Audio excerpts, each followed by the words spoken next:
he may be a person in the neighborhood, they're going to be looking for patterns. A lot of it is about patterns. The other neighbors aren't safe either. They may be now, but they won't be in the future if we can't find this person. A new development is drawing attention back to Nancy Guthrie's neighborhood. Federal investigators have recently returned to the area, speaking with nearby residents and gathering more information as the case continues to unfold. Sources familiar with the investigation say agents focused on specific questions about recent activity around the neighborhood and anything unusual neighbors may have noticed. Another key point involves the forensic review of Brian Berger's phone. Specialists who examined the device after it was obtained by investigators have raised two important factors that could affect the case. First, the area around Nancy's home reportedly has extremely poor cell phone reception. Experts say weak signals can complicate location tracking and make digital timelines harder to confirm. They also suggest the person responsible may not be a distant outsider at all. According to multiple analysts, there is a strong possibility the individual could be from the Tucson area or even someone familiar with the immediate neighborhood. Investigators continue reviewing evidence as the search for answers moves into day 33. Attention around the Nancy Guthrie case intensified again as investigators returned to the neighborhood to gather more information. Meanwhile, Savannah Guthrie has now traveled back to New York City after briefly visiting the area earlier in the week. Reports indicate she stopped by the Today Show studios to reconnect with colleagues, a moment described by some as emotional given the ongoing situation. Back in Tucson, investigative activity has picked up. Law enforcement teams made another round through the neighborhood, going door to door near Nancy's home and even extending their visits to houses farther down the street. Now, could this be a neighbor? Yes. If it's a neighbor, then you're right. That phone will have been in that area, but I think you might find that the activity still might be unusual for that particular person for that night. Like, for example, if we're thinking of a family member of Savannah's, let's say when they're ruling the family members out, they're not only looking to see if the phone was at home all night, but they're going to look at that phone every night for the last 100 days or something. Officials are now working through a coordinated task force that includes several sheriff's detectives, a supervising sergeant, and multiple FBI agents, all focusing on the same investigation. According to residents who spoke with investigators, officers did not appear to share new details, but seemed far more focused and organized than before. Witnesses also noted agents wearing FBI and violent crime task force markings as they continued speaking with neighbors and collecting information from the community. Investigators are still actively working the Nancy Guthrie case, and recent activity in the neighborhood shows the investigation is far from slowing down. Teams of agents have been seen speaking directly with residents, and in some situations, they were even invited inside homes to continue conversations and gather details. This level of activity suggests the case remains very active. Sources familiar with the situation say investigators likely have information that has not yet been shared publicly as they continue to piece together the timeline and evidence. Law enforcement efforts are now being handled through a coordinated task force. The group includes FBI agents working alongside detectives from the sheriff's office, all focused on the same investigation. Witnesses in the area reported seeing officials wearing jackets labeled Violent Crime Task Force while moving from house to house and speaking with neighbors. According to residents who interacted with investigators, officers did not reveal new details during these conversations. However, several people noticed a shift in the investigators' approach. Some described the teams as more focused and confident than during previous visits, suggesting the case may be moving in a clearer direction as new leads are reviewed. New activity from the Violent Crime Task Force is raising questions about where the Nancy Guthrie investigation may be heading next. When this person gets up in the middle of the night, do they grab their phone and take it with them? If the answer is yes, why did they not do it on this one particular night? Do they, every time they turn over and wake up a little, do they pick their phone up, tilt it sideways, see what time it is, check a message?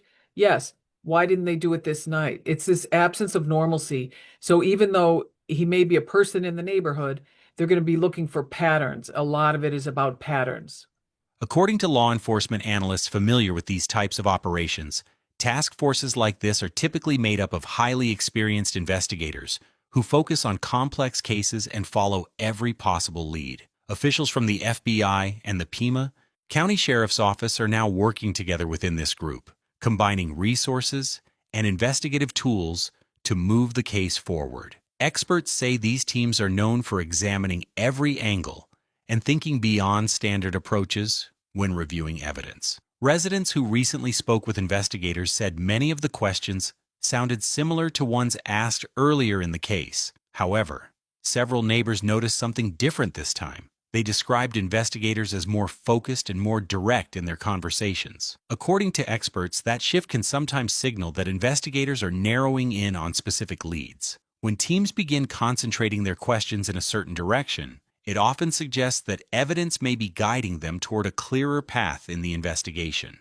Investigators following the Nancy Guthrie case have experienced several moments that initially appeared promising, but later produced few answers. Because of that, many observers say, the renewed confidence seen among investigators recently is drawing particular attention. Another detail being discussed involves a glove discovered about 2.5 miles from Nancy's home. Early speculation suggested the item might be significant, but laboratory testing later linked the DNA on the glove to a restaurant worker. Experts note that disposable gloves like these are commonly used in food service and are frequently found discarded in public areas. The result has raised new questions about how investigators identified the source of the DNA. Earlier reports indicated the genetic sample had been entered into CODIS, the National DNA Database, without producing a match. That detail has left some analysts wondering how the connection to the restaurant worker was ultimately confirmed. While the glove may not be tied to the case, the discussion highlights how investigators carefully test and verify every piece of potential evidence during an active investigation. The discovery of the glove has also led investigators and analysts to examine how the DNA was ultimately identified. Even though early information indicated there was no match in the CODIS national database, experts say there are still several ways authorities can determine who a DNA sample belongs to. One possibility involves fingerprint records. In some situations, fingerprints from the inside of an item like a glove can be recovered and compared with existing records tied to prior legal filings or identification databases. These records do not always involve serious crimes, which means someone's prints could still appear in official systems, even if they have never been connected to a major offense. Investigators also continue to analyze whether more than one person could have been involved in the incident. However, some analysts note an interesting detail. Despite the large reward being offered in the case,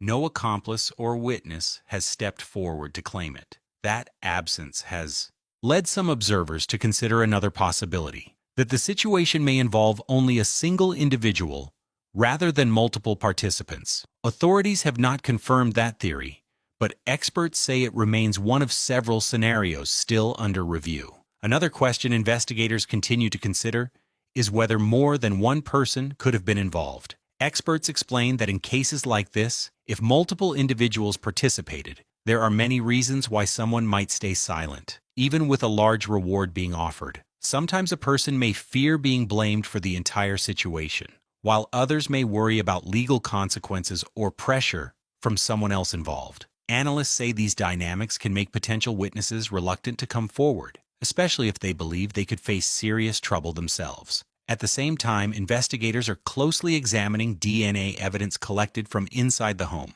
While the glove discovered earlier has already been analyzed, attention now turns to other forensic samples connected to the scene. Experts note that some DNA analysis can take significant time, particularly when advanced techniques such as forensic genetic genealogy are used. This process often requires researchers to trace family connections across several generations before narrowing down possible identities. Because of that, specialists say patience is often necessary while forensic teams carefully work through the evidence. Investigators using forensic genetic genealogy typically begin by identifying distant relatives connected through DNA databases. From there, specialists slowly rebuild family trees, sometimes tracing generations back to great-grandparents before working forward again to locate possible individuals who could match the evidence. During that process, analysts often look for connections to specific locations tied to the case. That can include people who live in the Tucson area,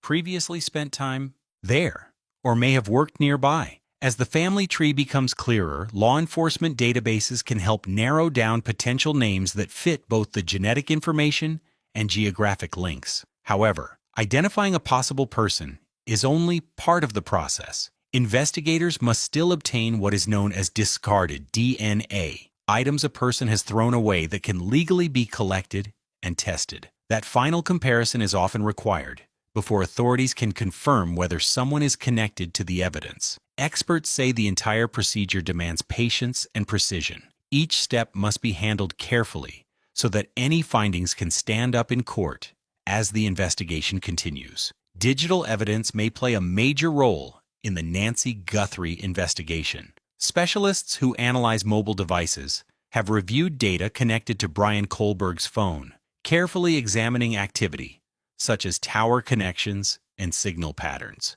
Experts explain that investigators usually search for unusual movements or irregular phone signals that stand out from a person's normal routine. However, analysts say the situation becomes more complicated if the individual involved already lives or spends time in the same area as the crime scene. In those cases, a phone connecting to nearby towers might appear completely normal, making it harder for investigators to identify suspicious activity through location data alone. According to forensic specialists, that possibility could partly explain why digital clues sometimes take longer to interpret. Some analysts also point out that in many investigations, the person responsible is often located relatively close to where the incident occurred. Because of that pattern, investigators frequently review individuals who live, work, or regularly travel through the surrounding neighborhood. A key part of modern investigations often involves studying digital behavior patterns.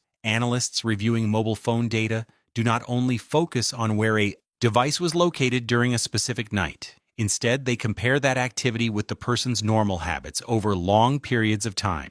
Experts explain that investigators may review weeks or even months of phone usage to identify what is typical for a particular user. For example, some people frequently check their phones during the night, looking at the time, reading messages, or briefly unlocking the screen. If that behavior suddenly stops on a specific night, investigators may consider that change significant. This method is often described as identifying the absence of normal behavior. Even if someone lives in the same neighborhood as the incident, unusual gaps in their regular digital activity can still raise questions.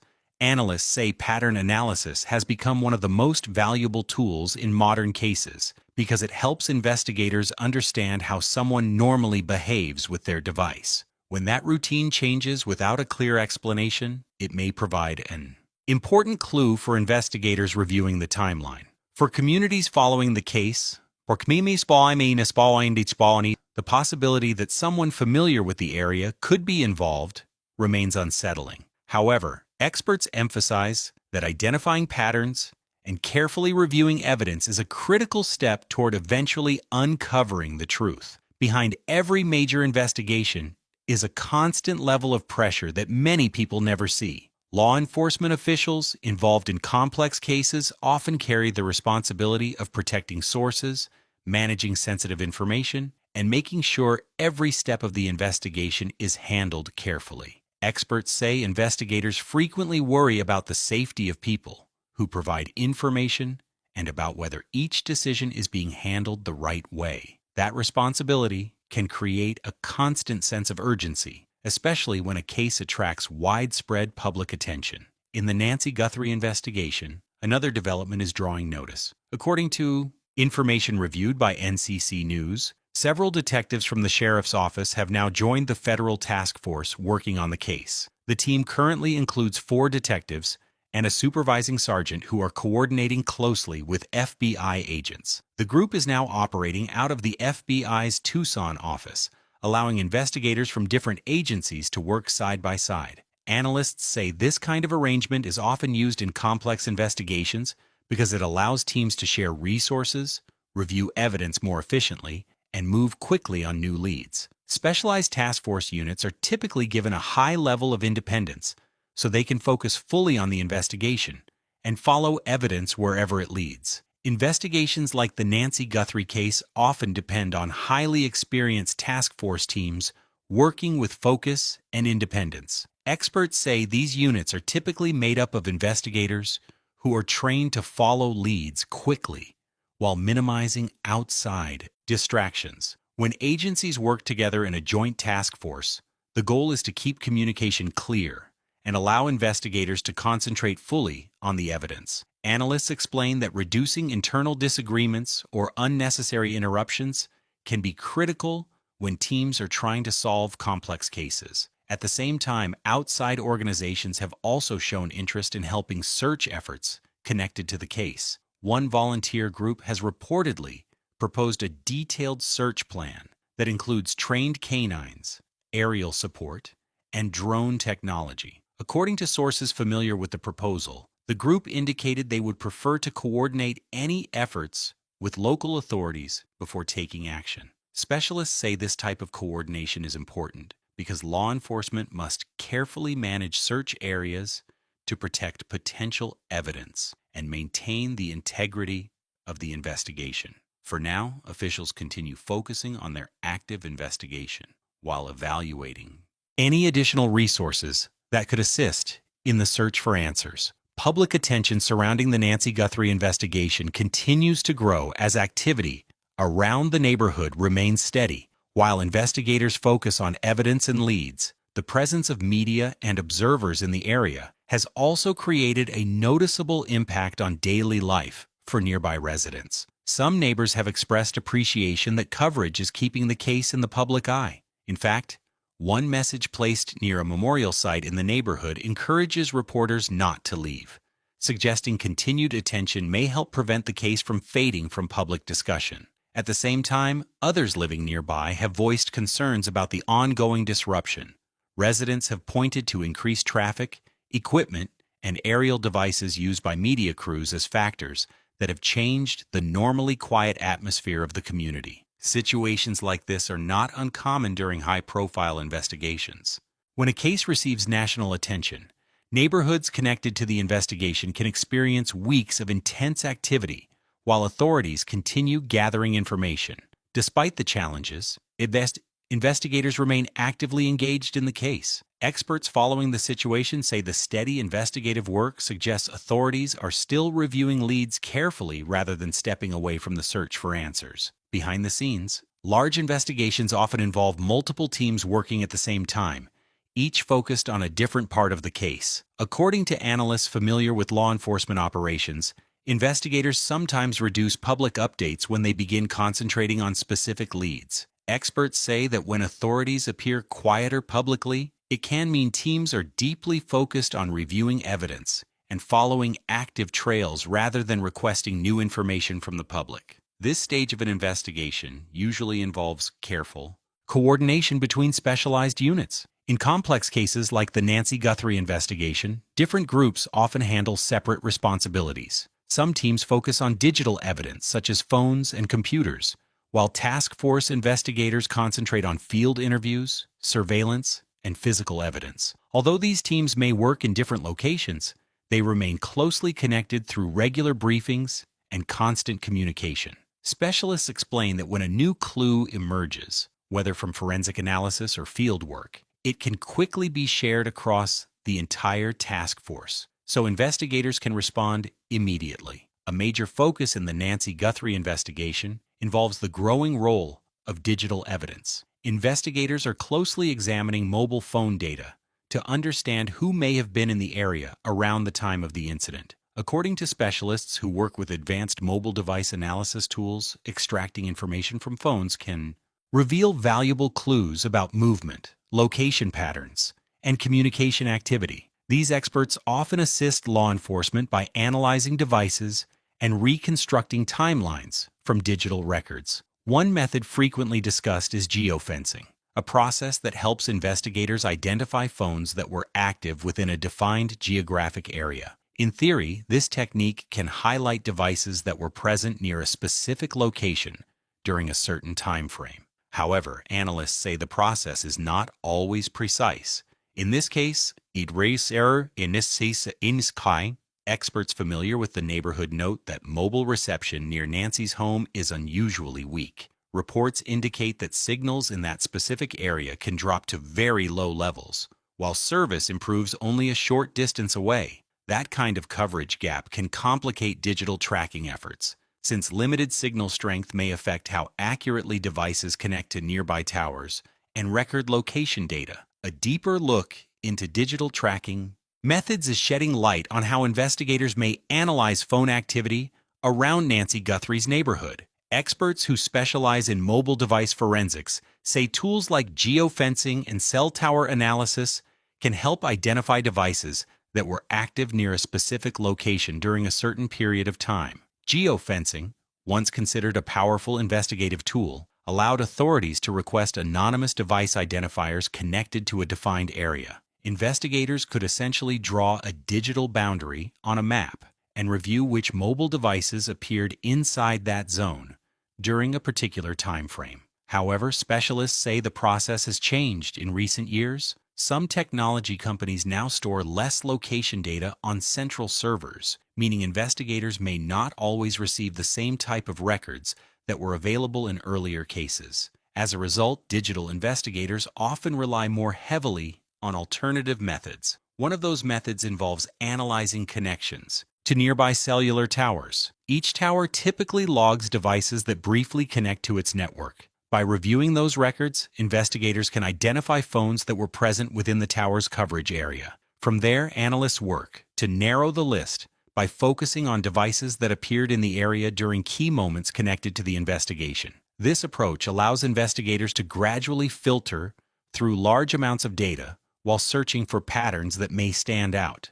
Digital investigators say analyzing phone records around Nancy Guthrie's neighborhood may not always produce clear answers. While techniques like tower data reviews remain useful, they are not as precise as earlier geofencing methods that once allowed investigators to narrow down device activity more quickly. Experts explain that the challenge often comes down to the sheer amount of data. Each mobile carrier stores connection records differently, and investigators may need to review logs from several providers covering the same area. That process can create an enormous data set that must be carefully examined. Analysts often describe the situation as searching for a needle in a haystack. Investigators first have to determine which devices normally appear in the area before identifying anything unusual. That step alone can take significant time, especially in residential neighborhoods, where the same phones connect to nearby towers every day. Another complication arises if the individual involved lives or regularly spends time in the neighborhood. In that case, their phone activity may appear completely normal within the data records. For digital forensic teams, the key is identifying changes in routine. By comparing a person's typical phone behavior with activity on a specific night, investigators can sometimes detect subtle differences that may provide valuable clues. Digital behavior can sometimes reveal critical clues during an investigation. Forensic analysts explain that individuals attempting to hide their actions may unintentionally create new digital patterns that investigators later detect. In some cases, specialists have observed suspects changing their online habits before a major event. That can include using privacy tools such as virtual private networks, switching to private browsing modes, or limiting normal device activity. These changes can reduce a person's digital footprint, but they can also stand out when compared with their usual behavior. Experts say one noticeable signal can occur when a phone that is normally active suddenly powers off for several hours. If that action is unusual for the device owner, it may become an important detail when investigators review timelines. Location also plays a role in how digital evidence is interpreted. Nancy Guthrie's neighborhood is described by observers as generally quiet, especially during late-night hours when traffic and movement are limited. In areas with less activity, analysts sometimes expect fewer devices appearing in cell tower records. However, specialists caution that the number of devices connected to a tower can still vary depending on the surrounding landscape. The distance between homes, roads, and nearby towers can influence how many phones appear within the same network coverage area. Another challenge investigators may face in the Nancy Guthrie case involves the sheer volume of mobile data connected to nearby cell towers. Digital forensic experts explain that a single tower can record connections from every device within its coverage range, which may include thousands of phones belonging to residents, drivers, and people simply passing through the area. Because of this wide coverage, analysts often have to review extremely large datasets before identifying anything unusual. Specialists say the process can be slow and complex, especially when many of the devices recorded by the tower belong to people who live or regularly travel through the neighborhood. There are also logistical and privacy considerations involved. Since towers collect signals from many unrelated devices, investigators must carefully filter the information to determine which connections might actually be relevant to the case. Another complication in this investigation is the reported weak cell reception near Nancy's home. Observers familiar with the area say mobile signals can drop to very low levels in that specific location, while service improves noticeably just a short distance away. Experts explain that limited signal strength can create additional difficulties. In some situations, phones in low signal zones may not consistently connect to the network, meaning certain devices might not appear clearly in the records investigators are reviewing. Weak mobile signals near Nancy Guthrie's home may be creating additional challenges for investigators reviewing digital evidence. Forensic analysts explain that when a phone struggles to maintain a consistent connection with a cell tower, the device may not appear clearly in network records. Experts say this can happen when physical obstacles or terrain interfere with the signal between devices and nearby towers. In areas where coverage drops significantly, a phone might briefly connect, disconnect, or fail to register activity in the same way it would in stronger coverage zones. Because of this, investigators often expand their search beyond the immediate location of the incident. Instead of reviewing only devices connected directly near the home, analysts may also examine towers that cover nearby roads, entrances to the neighborhood, and surrounding areas. Specialists say that widening the search area can dramatically increase the amount of data investigators must review. Each expansion of the geographic range may add thousands of additional device records that must be carefully analyzed. While the process can be time-consuming, experts note that gradually expanding the search radius is a common strategy used to ensure that no potentially relevant digital evidence is overlooked. Analyzing mobile phone data in a complex investigation can take significant time. Digital forensic specialists explain that gathering and interpreting cell tower records is often a massive task, especially when investigators must sort through thousands of potential device connections. Experts say the process involves more than simply collecting data. Analysts must carefully review the records, identify patterns, and compare activity across multiple mobile networks. Because each carrier stores information differently, investigators may need to combine several data sets before drawing conclusions. Specialists also note that not every law enforcement agency has immediate access to advanced digital forensic teams. In some cases, additional resources or trained experts must be brought in before detailed analysis can begin. Even with experienced teams involved, reviewing the information can still take weeks due to the volume of data. Another question investigators often examine is whether a device was intentionally placed in airplane mode or powered off. While airplane mode disables most wireless signals, forensic analysts say traces of activity may still appear in certain system logs, depending on how the feature was activated. These subtle digital traces can sometimes provide investigators with additional clues when reconstructing timelines during an investigation. Even when a phone is placed in airplane mode, digital traces may still exist. Mobile forensic experts explain that airplane mode mainly disables cellular communication, which limits the type of tower records investigators can review. However, the device itself may continue recording other forms of activity. In many cases, GPS functions, Wi-Fi signals, and Bluetooth connections can still generate internal system logs. These records are stored on the device and may later help investigators reconstruct movement patterns or location history. Another scenario investigators often examine involves phones that are powered off for a period of time. Specialists say that if a device disconnects from the network and later reconnects, the gap between those two events can sometimes be identified through cell tower records. For example, Analysts might notice a device connecting to a tower, then disappearing from the network for a period before reconnecting again some distance away. While that pattern alone does not prove anything, it can become one piece of a larger timeline investigators review. Experts emphasize that digital evidence often requires careful interpretation. Each data point must be combined with other information before investigators can determine whether a pattern is meaningful to the case. Tracking a specific device through cell tower data can be extremely difficult, especially when investigators expand their search miles beyond the immediate scene. Digital forensic experts say the challenge often lies in identifying one unusual device among thousands of normal connections recorded by nearby towers. Analysts explain that a phone might briefly appear in tower records while someone is simply driving through the area, running errands, or passing along nearby roads. Because of these everyday movements, investigators must carefully examine patterns to determine whether a device's activity is truly unusual. Another factor experts consider is how someone may try to limit their digital footprint. Observers have pointed out that if an individual was concerned about phone tracking, they might attempt to reduce signals or avoid leaving clear electronic records. At the same time, specialists say it is difficult to predict exactly how a person might act in such a situation. Sometimes behavior that appears unusual or inconsistent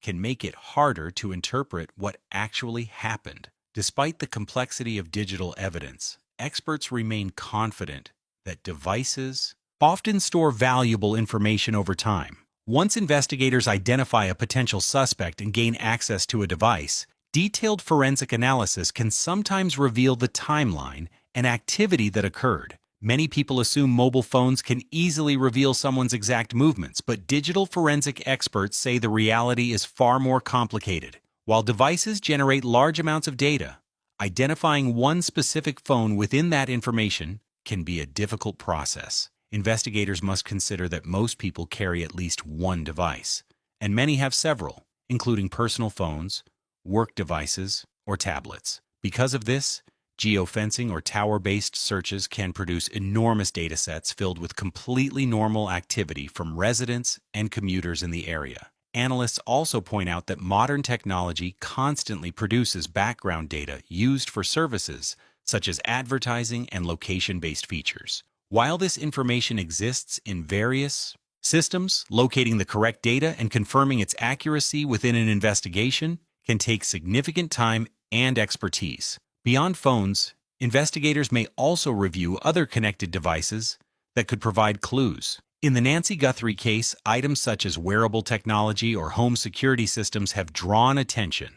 However, specialists explain that once a device like a security camera is disconnected or removed from the network, it often stops transmitting data. That can limit the amount of digital information investigators are able to retrieve from that device afterward. Another area investigators sometimes examine involves wearable technology and medical devices that may store digital information. Experts say devices such as smartwatches can occasionally provide helpful data, including activity logs or connection records with a paired smartphone. However, in situations where those devices remain inside the home rather than with the person, the amount of usable data may be limited. Reports connected to the Nancy Guthrie case indicate that several personal devices were still located inside the residence, which may reduce the possibility of tracking movement outside the home through those items. Questions have also been raised about whether medical technology, such as a pacemaker, could offer investigative clues. Specialists in digital forensics say some modern medical devices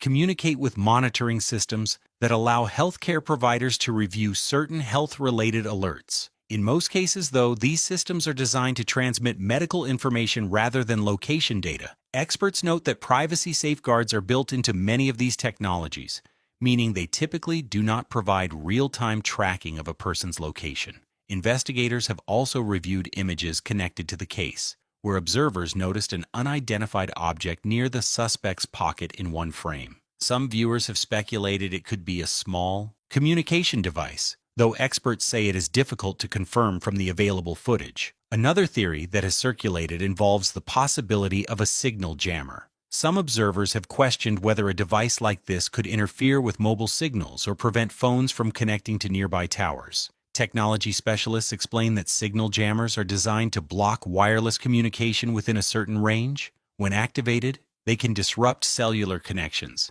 and prevent devices from communicating with nearby towers. However, experts say the use of such equipment would likely affect more than just a single location, because signal jammers broadcast interference across a wider area. Nearby phones, alarm systems, and other wireless devices could also experience disruptions. Investigators typically look for signs of this kind of interference. For example, security systems that rely on cellular backup connections may log service interruptions if signals suddenly disappear. Analysts say widespread disruptions would likely leave noticeable records across multiple devices in the surrounding area. Because of this, some specialists believe a simpler explanation may be more likely. Observers reviewing available images have suggested the object seen near the suspect's pocket could be a small communication device, such as a handheld radio. At this stage, experts caution that the available images are not clear enough to confirm exactly what the object might be. Another topic investigators may examine involves digital evidence from individuals who were briefly questioned earlier in the investigation.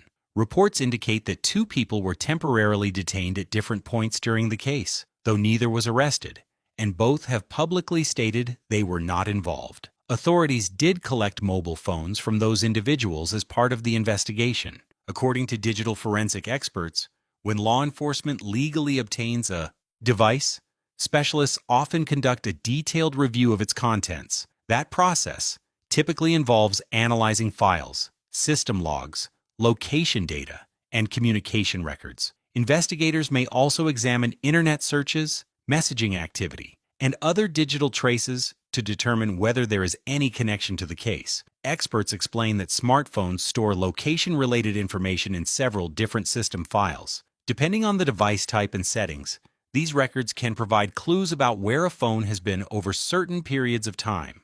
However, some data may automatically delete after a set time frame. Even so, analysts say important information is often stored in multiple locations within the system, allowing forensic specialists to reconstruct patterns and timelines that may help investigators understand the device's activity. Digital evidence recovered directly from a mobile phone can sometimes reveal far more detail than cell tower records alone.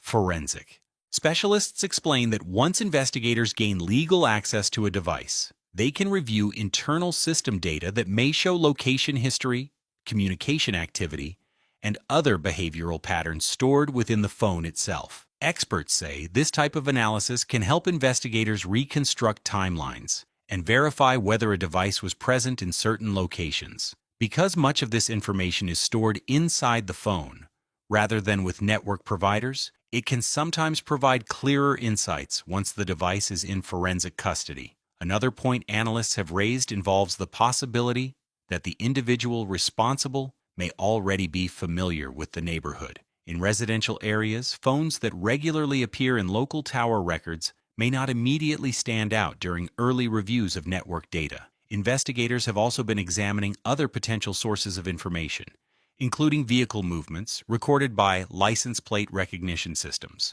These systems are often used to review traffic patterns and identify vehicles entering or leaving an area during specific time frames. Experts note that solving cases like this often requires combining many different types of evidence. While the public may not see every step of the investigation, specialists emphasize so that law enforcement teams typically continue working around the clock as they analyze data, review leads, and move closer to identifying the person responsible. Even in cases that appear carefully planned, investigators say mistakes are almost always made somewhere along the way. Forensic specialists explain that small details, whether digital traces, surveillance footage, or overlooked evidence, often become the clues that eventually lead investigators to the truth. Experts reviewing the Nancy Guthrie case say it is extremely rare for someone to leave absolutely no trace. Evidence can surface through technology, witness accounts, or investigative analysis that unfolds over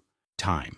That is why authorities continue examining every available lead, while digital forensic teams review critical data. Analysts who specialize in mobile device investigations note that phone records, system logs, and other digital artifacts can sometimes reveal important patterns long after an incident occurs. As more information is processed, investigators may uncover the small inconsistencies that help move a case forward. Meanwhile, the community and Nancy's family continue hoping for answers as the investigation progresses. Observers say cases like this often require patience, while investigators methodically piece together the evidence. NCC News will continue tracking every verified update and forensic development.